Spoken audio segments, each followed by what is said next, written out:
Bang Andi, kemarin kan nih, pihak Nikita Mirzani sudah memasukkan gugatan banding ya Bang ke Pengadilan Negeri Jakarta Selatan. Di satu sisi juga jaksa penuntut umum juga mengajukan banding Bang. Melihat ini seperti apa Bang? Nah, itu hal yang biasa ya. Tentu kan memiliki alasan ya yang berbeda ya. Kalau Nikita menyatakan banding ke pengadilan tinggi tentu kan punya alasan ya.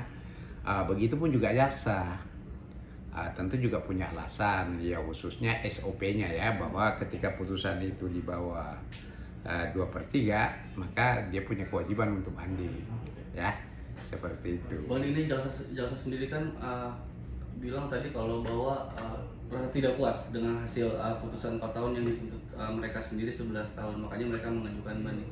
Apakah menurut Bang Andi sendiri seperti apa Bang? Ya, itu kan menurut dia ya, pandangannya merasa tidak puas, ya mungkin memiliki pandangan hukum dengan kita yang berbeda. Begitupun juga nih kita, dia dituntut 11 tahun, kemudian diputus 4 tahun, dia juga merasa tidak puas dengan alasan bahwa memang sesuai dengan fakta hukum yang terungkap atau sudah diurai di persidangan itu memang tidak ada bukti bahwa Nikita melakukan sesuai dengan pasal yang dituduhkan, ya kan? Itu kan pasal 27B ya, ayat 2. Nah, di situ kan dikatakan bahwa akan membuka rahasia, ancaman akan membuka rahasia. Nah, ketika pasal itu dihubungkan dengan fakta persidangan, itu tidak ditemukan bahwa di situ ada rahasia. Bahkan di dalam putusan itu dikatakan bahwa kalau misalnya ini menjadi objeknya adalah skincare, itu jelas-jelas di dalam putusan itu di awal disebutkan bahwa pertama-tama direview oleh Doktip, ya, atau disampaikan oleh Doktip ke halayak ramai. Ya, artinya kalau itu menjadi rahasia tidak lagi menjadi rahasia karena diketahui oleh umum, ya. Tapi pasal itu adalah memang salah satunya rahasia lah yang menjadi alat untuk dipergunakan melakukan pengancaman. Nah, pertanyaan seriusnya, ketika di situ sudah tidak ada lagi rahasia, bagaimana dengan mempergunakan pasal itu? Ya kan, kalau misalnya memang di situ tidak ada rahasia, berarti unsur pasal itu tidak terpenuhi ya. Kalau unsur pasal tidak terpenuhi, artinya perbuatannya itu tidak sempurna. Kalau perbuatan itu tidak sempurna, artinya tidak ada kejahatan di situ. Oleh karena itu, biasa kita sering dengar ya, bahwa ketika unsur pasal itu tidak terpenuhi, maka orang itu atau terdakwa itu harus dibebaskan. Nah, itulah yang menjadi alasan tadi Nikita juga melakukan banding. Kalau jaksa itu dia kan kecewa ya, bahwa kok saya tuntut 11 tahun kok diputus 4 tahun ya. Jadi kalau masing-masing versi di luar, banyak juga bahkan pengacara mengatakan ya bahwa putusan ini menurut mereka bahwa itu sudah bagus. Karena bijak, karena ini dituntut 11 tahun diputus. Tapi kan menurut pengacara Nikita ini, setelah dikaji unsur pasal dengan alat-alat bukti yang ada, kemudian fakta persidangan yang lainnya juga tidak dijadikan pertimbangan oleh majelis hakim, itu sehingga pengacara mengatakan bahwa putusan ini juga tidak mengacu kepada asas keadilan gitu loh, asas manfaat. Kenapa? Karena asas kepastian hukumnya itu tidak diterapkan dengan baik, ya. Coba bayangin ya, ini kan diputus katanya membuka rahasia. Sementara di dalam putusan itu, ya, tidak dijelaskan rahasia apa yang dibuka ini. Rahasia itu kan macam-macam tuh. Ya kan, tentu kan kalian tahu kan rahasia itu apa. Ada rahasia misalnya, karena ini kan undang-undang ITE ya. Ada rahasia misalnya ya, ada si A ini melakukan pencurian, kita foto. Ya kan, setelah kita buka dia akan malu, dan lain sebagainya. Ataukah mungkin ada seseorang lagi keluar dari hotel, kita foto, menjadi rahasia. Ketika kita buka akan menjadi malu, ya kan? Dan rahasia itulah yang dipergunakan oleh orang-orang itu mengancam untuk meminta uang. Nah, sama dengan kasus ini. dikatakan akan membuka rahasia, terbukti telah bersalah ya, melakukan tindak pidana ya kan, mengancam maka membuka rahasia dengan maksud dan tujuan untuk mendapatkan sesuatu ya, demi untuk menguntungkan diri sendiri atau orang lain, kan begitu. Kurang lebih begitu bunyinya. Nah, sekarang pertanyaan seriusnya, itu rahasia apa?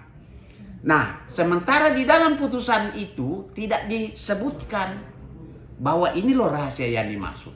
Nah, boleh dong saya mengandai-andai, ketika itu diucapkan di dalam putusan itu, maka putusan itu akan menjadi bukti kuat bahwa benar-benar pelapor ini memiliki skincare yang palsu. Kalau itu menjadi ya, dan bahkan lebih parah lagi, bisa saja itu putusan itu dianggap batal demi hukum karena dia melindungi penjahat.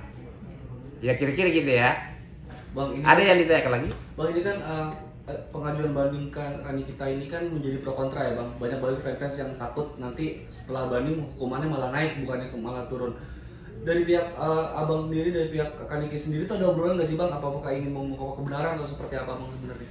Jadi begini ya, kalau itu pertama-tama saya jawab begini, bahwa benar-benar kalau kita mau lihat dikaji hukumnya baik ya, kemudian setelah kita kaji hukumnya baik ya, sama dengan apa yang kita kaji, sama dengan yang dikaji oleh nanti PT, saya yakin bahwa memang kita harus dibebaskan. Karena syarat orang dipidana itu ada dua ya. Unsur pasal terpenuhi, ya kan? Kemudian disertai dengan minimal 2 alat bukti yang sah, yang menjelaskan bahwa benar perbuatan itu yang dituduhkan kepada Nikita itu dilakukan. Makanya di dalam KUHP itu pasal 183 itu disebutkan, mungkin pada dasarnya begini ya bunyinya kurang lebih, bahwa hakim itu tidak boleh menjatuhkan pidana kepada seseorang ya minimal 2 alat bukti yang sah tambah 1 keyakinan hakim. Oleh karena itu ketika unsur pasal itu terpenuhi, maka harus dibarengin dengan namanya 2 alat bukti yang sah. Kalau tidak ada itu, maka orang itu harus dibebaskan ya. Nah, kalau itu tadi pertanyaannya, saya jawabnya bahwa memang di dalam pasal ini ya kan, yang dituduhkan kepada Nikita unsurnya tidak terpenuhi. Ya karena itu kan salah satunya alat yang dipakai mengancam adalah rahasia. Sementara tidak pernah diungkap rahasia apa yang dimaksud itu dulu. Bahkan di dalam putusan itu tidak disebutkan rahasia apa yang dimaksud. Nah, menurut PH-nya yang langsung menangani itu, tidak sama sekali ditemukan 2 alat bukti yang menjelaskan bahwa Nikita telah melakukan tindak pidana itu. Dan kemudian semua fakta persidangan yang direkam dengan baik dan dimasukkan ke dalam pledoi oleh pengacara, dan bahkan kurang lebih 30 ya alat bukti atau bukti-bukti yang disampaikan oleh PH Nikita itu sama sekali tidak dipertimbangkan. Ya kan? Nah gitu.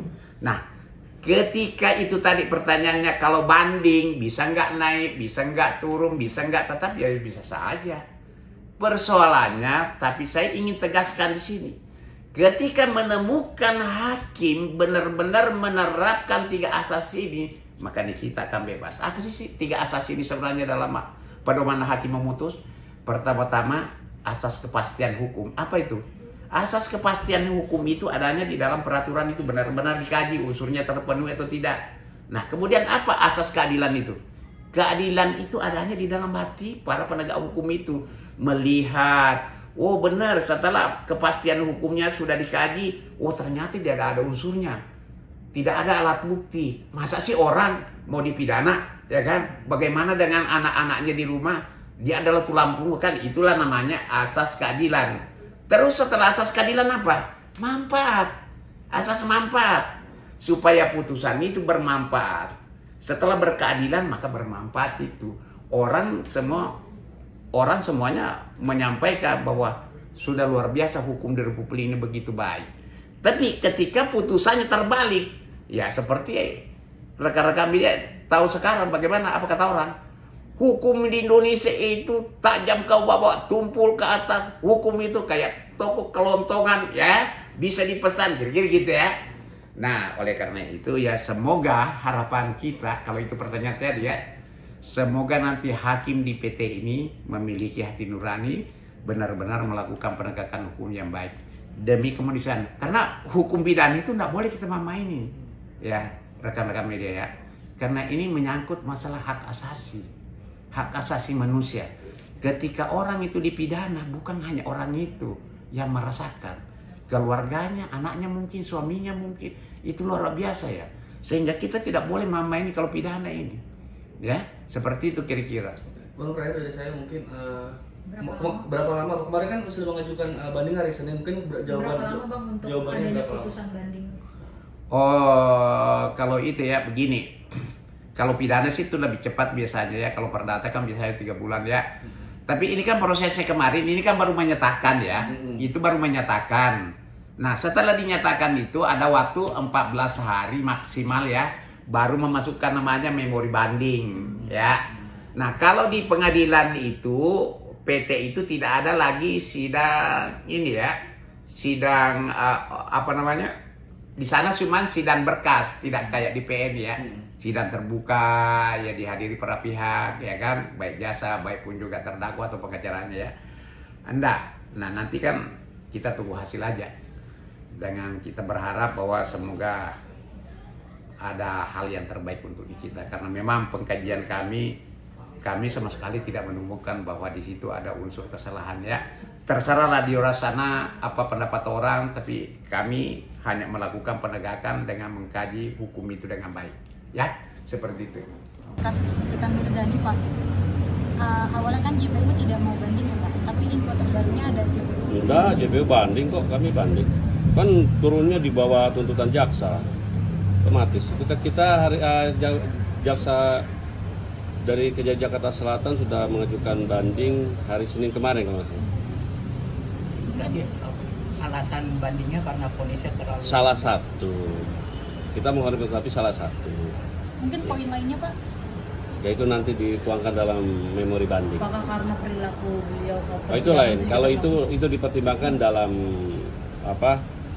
Jaksa tetap profesional dan itu hal-hal yang subjektif objektif dipertimbangkan dalam tuntutan tentunya, dan itu sudah dituangkan dalam tuntutan dan sudah juga dipertimbangkan dalam putusan. Pak, kemarin kan saat pledoi juga Nikita Mirzani membahas terkait kasus terenggiling yang ditangani oleh Jaksa Dona. Itu menjadi ada kaitannya nggak korelasinya? Kan tidak ada. Jangan berliar kemana-mana. Fokuskan aja kepada yang perkara yang dihadapin, ya. Setahu saya itu. Fokus terhadap perkaranya yang bersangkutan aja lah. Berarti bisa ditegaskan jaksa sudah mengajukan banding per Senin kemarin ya, Pak? Sudah per hari Senin kemarin. Dengan beberapa poin. Ada dipertimbangkan nanti dalam memori banding. Yang penting menyatakan banding karena dalam waktu 7 hari harus bersikap. Dan keberatan atas putusan hakim.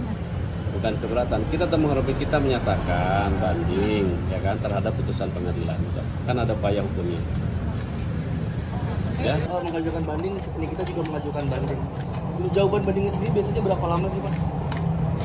1 bulan setelah menyatakan ada ketentuan di dalam beberapa hari setelah mengajukan banding, segera penuntut umum membuat siapapun ya baik menyatakan membuat memori banding terkait dengan nanti saudara Nikita Mirzani pernah mengajukan banding juga, kita akan membuat kontra memori banding gitu. Jadi ada 2 dibuat oleh penuntut umum terkait dengan yang bersangkutan mengajukan memori banding dan juga kontra memori terhadap banding dari terdakwa.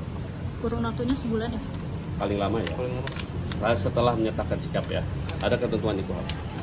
Soal POME yang di BAC